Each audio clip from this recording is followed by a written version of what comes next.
बिस्मिल्लाहिर्रहमानिर्रहीम, अस्सलाम वालेकुम जी। मैं नजमुल हसन बाजवा हूँ। नाज़रीन कराम, आखिरकार इमरान खान ने अब फ्रंट फुट पर आके खेलने का फैसला कर लिया है। पिछले कुछ अरसे से, मतलब पिछले कुछ दिनों से आप देखें तो बिल्कुल इमरान खान को कॉर्नर किया गया है।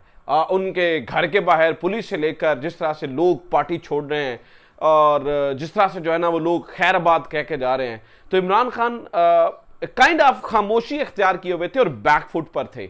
अब इमरान खान ने खुलकर खेलने का फैसला किया है और पहले ही दिन आज जो उन्होंने सबसे पहला बड़ा झटका दिया है वो जस्टिस काजी फायज ईसा का जो नया कमीशन बना है, जिसमें जजेस की ऑडियो लीक्स और इन सारी चीजों को जो है ना वो डिस्कस किया जा रहा है, उसको सबसे पहला जो है ना वो उन्होंने झटका दिया है। इसके अलावा जस्टिस बंदयाल के सामने भी अब जो है ना वो काफी सारी चीजें आ गई हैं, वो भी मेरे ख्याल से फ्रंट फुट पर आ गए हैं और उन्होंने भी जो है ना वो अब जवाब देने का शायद फैसला कर लिया और उन्हें भी लगता है कि अब जो कुछ हो रहा है उसके ऊपर बात करने का जो है ना वो वक्त आ चुका है।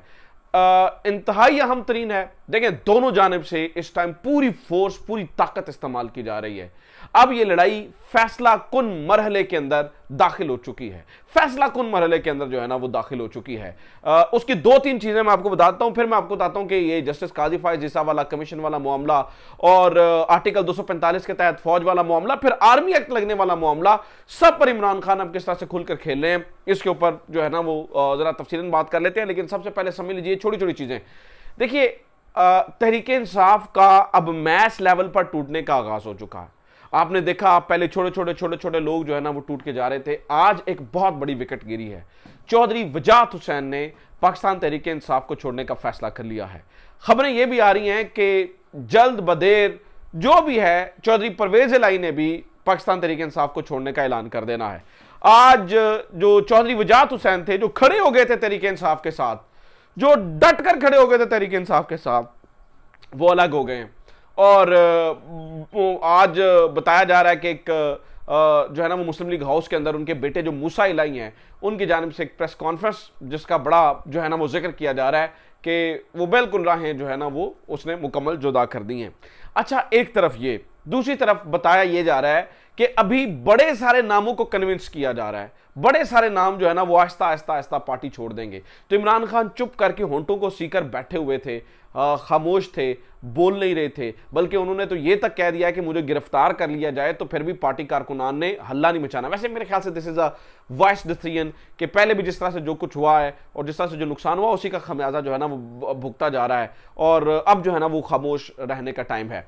लेकिन नाज़रीन किराम, मामला बढ़ता चला जा रहा था। उसकी एक मिसाल आप हुकूमत का काजी फायज ईसा का ऑडियो लीक्स के ऊपर बना हुआ कमीशन देखें। बहुत सारे लोगों का ख्याल यह था कि जिस काजी फायज ईसा इस मामले को नहीं सुनेंगे। उसकी दो तीन वजूहात हैं। सबसे पहले कि ये जो जुडिशल कमीशन बना है ये बना ही इलीगल है। वो इसलिए कि जब भी गवर्नमेंट ने कोई इस तरह का कमीशन फॉर्म करना होता है तो वो करते क्या है, वो सबसे पहले चीफ जस्टिस से रब्ता करते हैं। चीफ जस्टिस को बताकर वो जजेस बताते हैं और उनसे जो है ना वो कम्युनिकेशन होती है। उसके बाद एक कमीशन जो है ना वो फॉर्म किया जाता है। तो ये इन्होंने खुद ही नॉमिनेट कर दिया कि भाई फलां हाजिर सर्विस जज, फलां हाजिर सर्विस जज। दो इनमें मुबैना तौर पर इनके बड़े फेवरेट लोग हैं, जस्टिस काजी फायज ईसा और जस्टिस आमिर फारूक, ये दोनों बड़े फेवरेट लोग हैं। इन दोनों को शामिल किया और गेम जो है ना वो स्टार्ट हो गई। तो बहुत ज्यादा लोग का ख्याल था कि जस्टिस काजी फायज ईसा इस ट्रैप के अंदर नहीं आएंगे। लेकिन जिस तरह से आज जस्टिस काजी फायज ईसा ने इसकी समाअत की वो बड़ा इंपॉर्टेंट है, वो तो देखने के काबिल है। वो कह रहे हैं जी दो खवातीन के नाम, यानी कि किस किस का ऑडियो जो है ना वो उसका। अब देखें यहां पर जो है ना वो जो बारीक बड़े बारीक तरीके से जो है ना वो जो खेलने की कोशिश की गई है।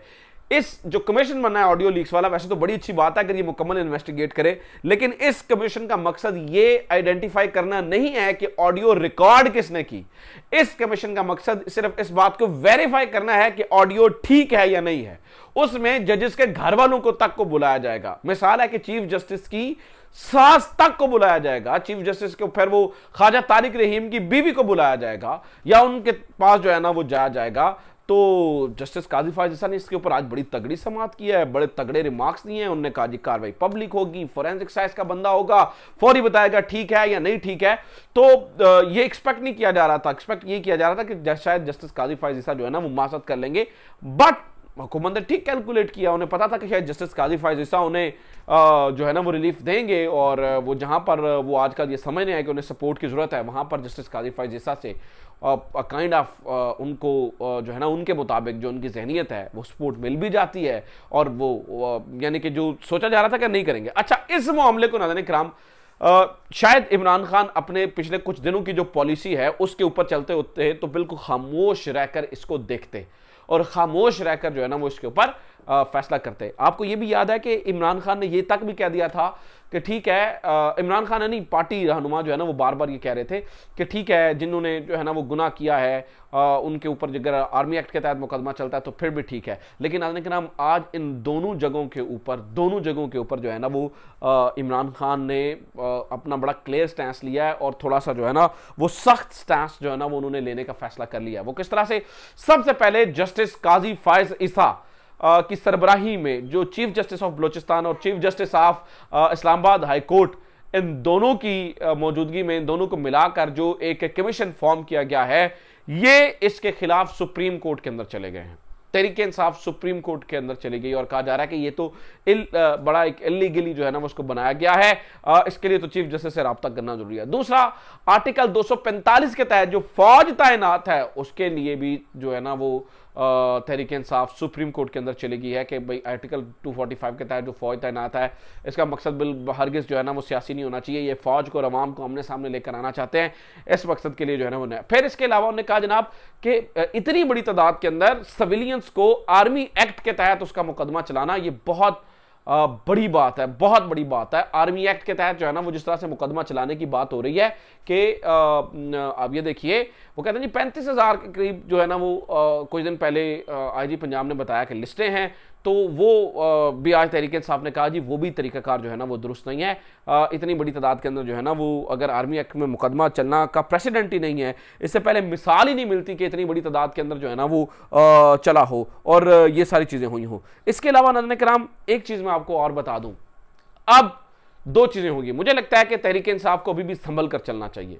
देखिए हालात मुश्किल हैं, टफ हैं, इतना शायद तहरीक इंसाफ के ऊपर कभी भी टाइम गुजरा नहीं है मुश्किल। उसकी वजह यह है कि पार्टी टूट फूट का शिकार हो रही है। अभी और बड़े बड़े नाम आपको अलहदा होते हुए नजर आएंगे, बड़े बड़े नाम जाते हुए नजर आएंगे। अभी तहरीक इंसाफ को फायदा यह है कि इनका जो वोट बैंक है वो नहीं टूट पा रहा है, वो अभी भी उतना ही है। आप गली मोहल्लों के अंदर जाएं, आप जहां भी जाएं, वो एक ही बात हो रही है, एक ही तरफ जो है ना वो इस तरफ चीज़ें जा रही हैं। तो तहरीक इंसाफ को मेरे ख्याल से थोड़ा सा और ठंडा रख करके कहना चाहिए, इदारों के साथ सुलह की तरफ जाना चाहिए, बातचीत की तरफ जाना चाहिए, बात को जो है ना वो बढ़ाने की तरफ नहीं जाना चाहिए। मुझे लगता है कि बातचीत और बातचीत, जो बातचीत से मसला हल हो सकता है वो किसी और तरह से मसला हल नहीं हो सकता। अगर बातचीत करेंगे तो मसला हल होगा, अदरवाइज तो ये प्रॉब्लम जो की तू रहेगी और बल्कि मजीद खराब हो जाएगी। लेकिन बहरहाल अब इमरान खान ने पर्टिकुलरली कम से कम अदालत वाले मामलात के अंदर तो उन्होंने ये फैसला कर लिया है कि चुप करके नहीं बैठना है, थोड़ा सा खुलकर खेलना है। और जस्टिस काजी फायज ईसा वाले मामले को कोर्ट के अंदर वो ले गए हैं, जिसका मतलब है कि वो पहले ही दिन आज उसके ऊपर ब्रेकें लग जाएंगी। चीफ जस्टिस उमर अता बंदयाल इस मामले को बड़ा क्लोजली देखेंगे और देखेंगे कि अगर इसमें किसी भी किस्म के पर्सनल इंटरेस्ट हुए गवर्नमेंट के इन्वॉल्व तो शायद वो इसको जो है ना वो ब्रेक लगा दें, क्योंकि वैसे भी जुडिशल कमीशन की जो भी फाइंडिंग्स होती हैं वो किसी भी महकमे के ऊपर वो बाइंडिंग नहीं होती हैं। वो जुडिशल कमीशन फॉर्म हुआ है, वो just to get the information, वो just to analyse the information है, उसके अहकामात किसी भी महकमे पे बाइंडिंग नहीं होते हैं। लेकिन अगर उसके अंदर जो है ना वो जजेस को बुलाया जाता है, और जिस तरह से जो है ना वो बातें भी की जा रही थी, खैर आज उन्होंने कहा जी जजेस को बुलाने का मकसद तो नहीं है, ना ही इस तरह की कोई बात है, लेकिन फिर भी अगर जजेस को बुलाया जाता है तो क्या मतलब ये कमीशन जो है वो चीफ जस्टिस को बुलाएगा, क्या अपने सीनियर जजेस को बुलाएगा, या सुप्रीम कोर्ट के जज जो है वो हाई कोर्ट के जजेस के सामने पेश होंगे? तो जैसे मुजाहिर अली अकबर नकवी वाला मामला है, ठीक है, साकिब निसार साहब वाला मामला है, तो ये एक इस तरह का जो है ना वो ये एक मसला जो है ना वो नज़र आ रहा है। तो देखते हैं ऊँट किस करवट बैठता है। लेकिन ये जो गेम है वो काइंड ऑफ आखिरी मरहले के अंदर दाखिल हो चुकी है। अपना ख्याल रखिए। खुदा हाफिज़। पाकिस्तान जिंदाबाद।